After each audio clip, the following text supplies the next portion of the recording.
Hi, welcome to the Brief Book Reviews channel, otherwise known as An Old Guy Reviews the Book that he's read this week. So what's the old guy read this week?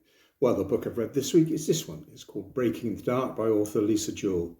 It was published as a hardback by Century here in the UK on the 4th of July 2024.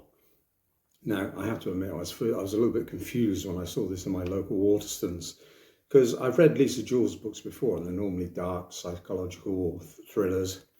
And I couldn't quite match the pair when I saw Breaking the Dark, and then I saw Marvel, a Jessica Jones Marvel crime novel. Well, it turns out that this is the first in the series of a Marvel crime series, if you will. Lisa Jewell was signed up to write this one about Jessica Jones. There will be future ones. There's one on, checking his notes furiously. Luke Cage, that will be written by S.A. Cosby, and Daredevil by Alex Segura.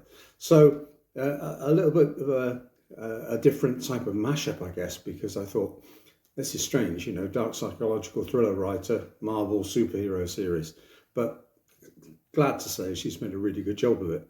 So less of the waffle, Cliff. What's this all about? Well, it kicks off with Jessica Jones sat in her office in Hell's Kitchen, Manhattan. Jessica's a retired superhero. Her superhero powers were used for bad purposes by somebody who controlled her mind previously. So basically she's retired from that game and she's now a private detective. She gets a visit one day from a lady called Amber Randall. Amber says she's worried about her two twins. She's got two 16-year-old twins. They're called Lark and Fox. Amber is separated from her husband, Sebastian. Sebastian Randall is a trust fund millionaire. He lives in the UK and he's bought a very old manor house called Barton Manor in Essex and a village called Barton Wallop. And lots of villages in England are called with names like that. It's not that strange, trust me. So Lark and Fox go to visit their father during their summer holidays. It's a regular thing. This year, however, they've come back different. And Amber is worried about Lark and Fox. They seem to be different. Instead of having the usual teenage angst on their phone all the time, filling their hair, they seem to have this air of being okay. Their skin looks different. They look bigger. Instead of being just reasonably good at their classes at school, they're acing everything they touch. And it's almost as though different people have returned. So Amber wants Jessica to find out what's going on because there's something dodgy afoot here. Now, Jessica initially thinks, well, as teenage kids, hormones all over the shop. There's probably a logical explanation for it. But, she's just finished a job. She hasn't got any more. So she says, well, let me make some investigations and then we'll see how it goes. So Malcolm Powder, who's been pestering Jessica to help her, he's a 17-year-old wannabe private detective, says, well, Jessica, why don't I follow the twins and just check out their behaviour? And that seems a reasonably good idea.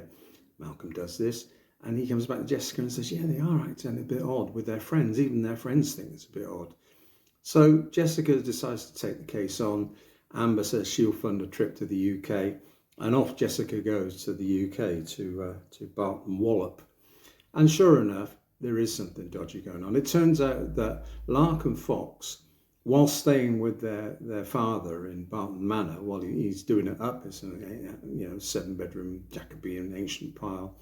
They spent a lot of time in the summer with a local girl down at an old farmhouse, and she's called Belle, and she's been looked after by a guardian called Deborah.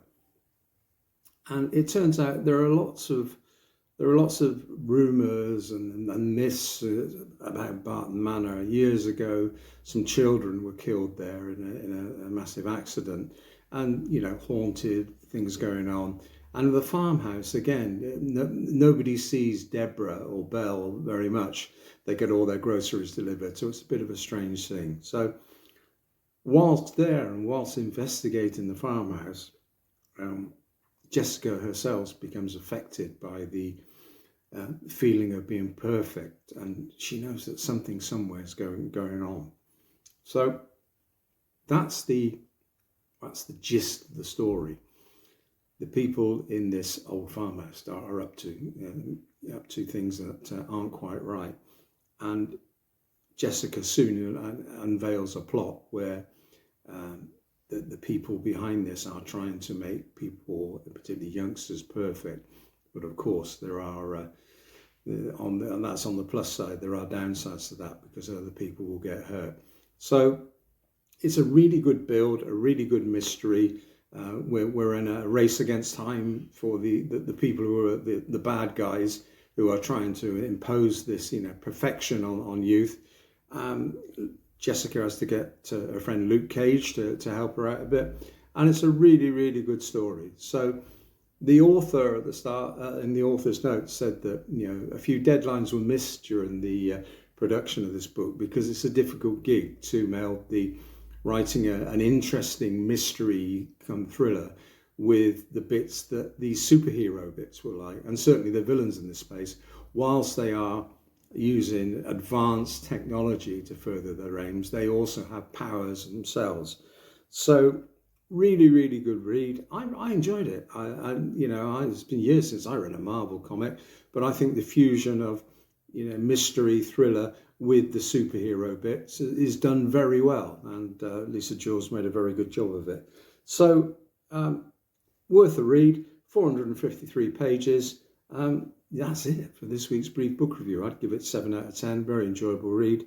10/10 till we do it again. Thanks for watching.